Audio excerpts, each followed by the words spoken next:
మరి ఈ మేరకు టైం కేటాయించకపోతే, ప్రతిపక్షం అనేది ఈ మేరకు చెప్పలేకపోతే ఈ విషయాలన్నీ ప్రజలకి ఎలా తెలుస్తాయి? మామూలుగా అయితే ప్రతిపక్ష నాయకుడు అనే వ్యక్తికి ఎవరికైనా కూడా ఉండేది అసెంబ్లీలో మామూలుగా 2 పార్టీలు ఉంటాయి.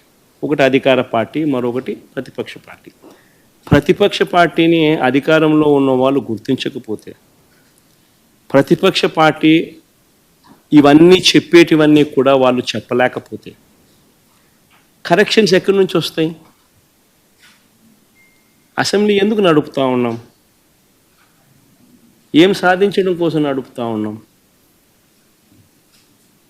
ఎవరు కూడా నీకు వ్యతిరేకంగా మాట్లాడకూడదు, ఎవరు కూడా నీకు వ్యతిరేకంగా చెప్పకూడదు.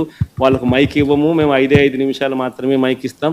175 మందిలో నీకు ఇచ్చినట్టుగా వాళ్ళకి ఇచ్చినట్టుగా నీకు ఒకరికి మైక్ ఇస్తాము.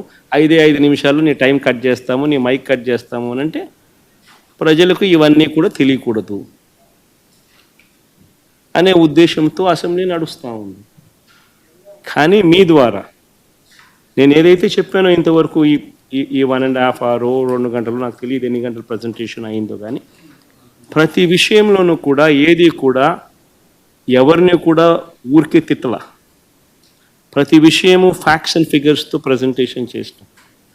ప్రతి విషయంలోనూ కూడా ఇవి వాస్తవాలు అని చెప్పి నెంబర్స్తో సహా చూపించాం. వీటికి సంబంధించి ఏదైనా సమాధానాలు చెప్పగలిగితే సమాధానాలు వాళ్ళు చెప్పాలి.